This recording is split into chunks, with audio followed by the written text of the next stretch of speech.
introducts. Life coaching, often compared to having a personal trainer for various facets of life, addresses challenges from breaking bad habits to enhancing creativity and overall satisfaction. In this exploration of the professional realm of life coaching, we'll shed light on its potential benefits, the collaboration with therapists, and the challenges posed by its unregulated nature.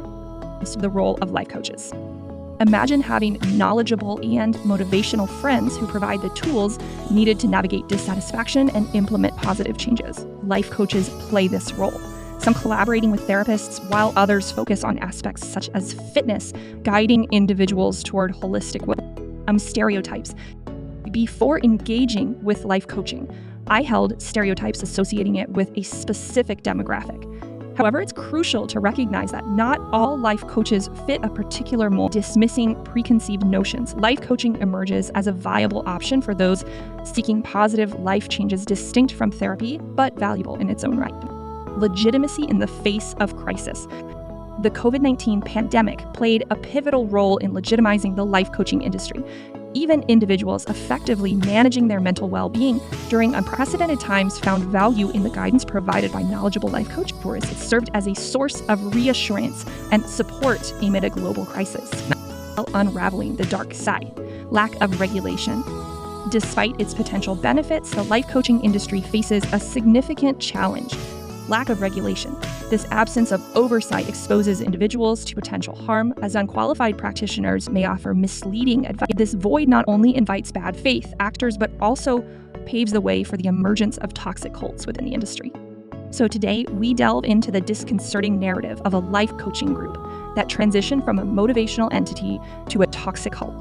The absence of regulation becomes a crucial factor, allowing such transitions to occur. We investigate the mechanisms that lead a seemingly positive group astray and the consequences for unsuspecting clients. Lighthouse International story.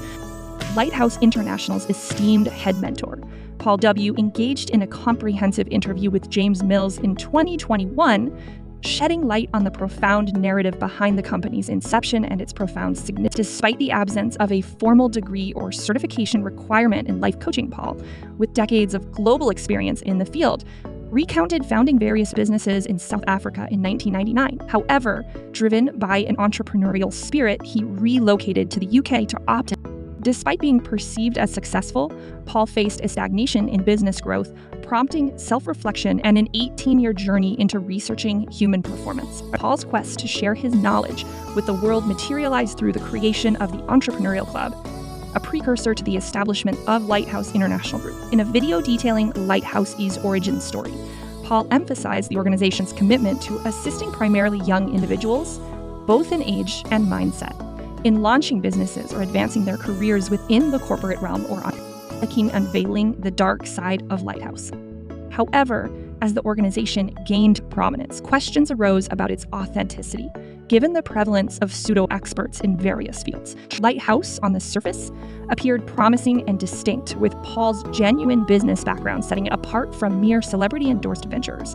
The website showcased a notable cause, Parents Against Trolling, highlighting a commitment to raising awareness about online bullying. While initial reviews were largely positive, subsequent investigations revealed a dichotomy in perceptions.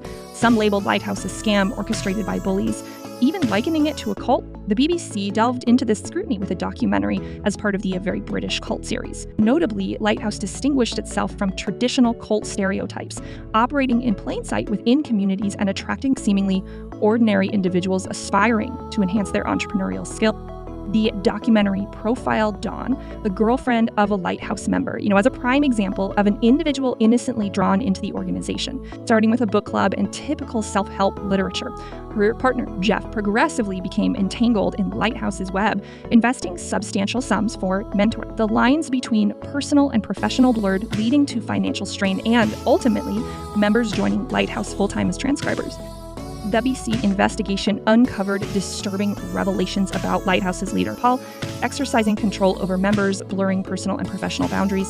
The organization allegedly obtained personal information from journals and lengthy phone calls, branding dissenters as toxic. The documentary portrayed instances of emotional manipulation and humiliation, challenging the ethical foundation of life coaching.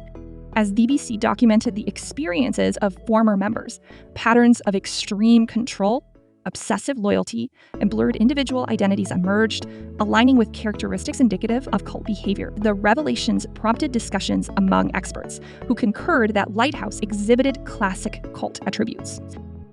The documentary exposed instances where individuals influenced by Lighthouse made life-altering decisions without informing their families. Some members faced threats, verbal abuse, and attempts to sabotage their personal lives, revealing a darker side to Lighthouse's operations. Lighthouse, in response to these allegations, maintains its innocence and dismisses the characterization of being a cult. However, the ongoing developments, including the organization incorporating religious elements, raise concerns about its evolving nature and potential dangers.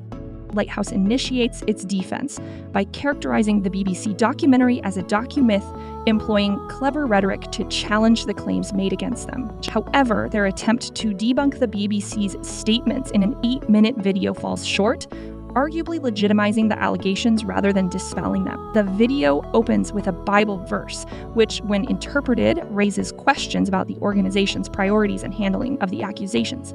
Lighthouse proceeds to unveil accusations against the BBC, claiming narcissistic abuse, child abuse, and sexual abuse within the media giant. While acknowledging that major institutions often face issues, it is crucial to distinguish between addressing wrongdoing and deflecting accountability. Lighthouse seems to oversimplify matters, potentially undermining the nuanced nature of the situation. Of speech concerns. Expressing concerns about the BBC's ability to spread information, Lighthouse adopts a stance that could be perceived as anti-freedom of speech and anti-news media. This perspective contrasts with their self-proclaimed status as creating a discrepancy between their stated valuation, their apparent resistance to challenges to transparency. A significant point of contention arises from Lighthouse's reluctance to provide concrete evidence refuting the allegations. The absence of detailed information regarding their transactions and sales tactics raises questions about the organization's calls for evidence in proof of innocence remain unanswered, leading to doubts about the validity of their claims. Lighthouse's financial practices come under scrutiny, as a journalist in South Africa has confirmed that Paul's businesses may not be as they seem. Accusations of get-rich-quick schemes and questionable financial dealings undermine the foundation of the organization. Allegations of financial exploitation and debt accumulation among current members cast a shadow over Lighthouse's proclaimed commitment to positive transformation.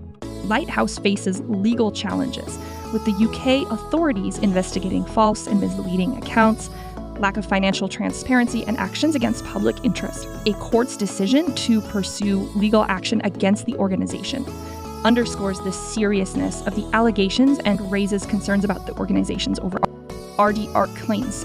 The exploration of the professional realm of life coaching has revealed its potential benefits, dispelled stereotypes, and highlighted its crucial role during the COVID-19 pandemic. However, the dark side of the industry, particularly the lack of regulation, has come to the forefront through the disconcerting narrative of Lighthouse International.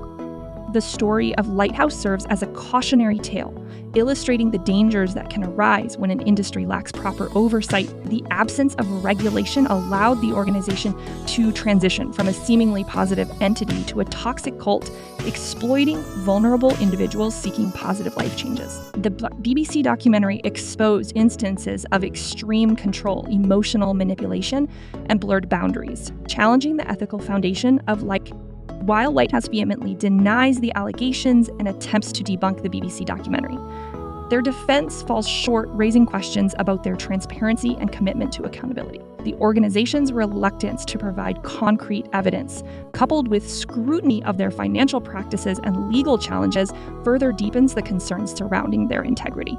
The Lighthouse case underscores the urgent need for regulation within the life coaching industry.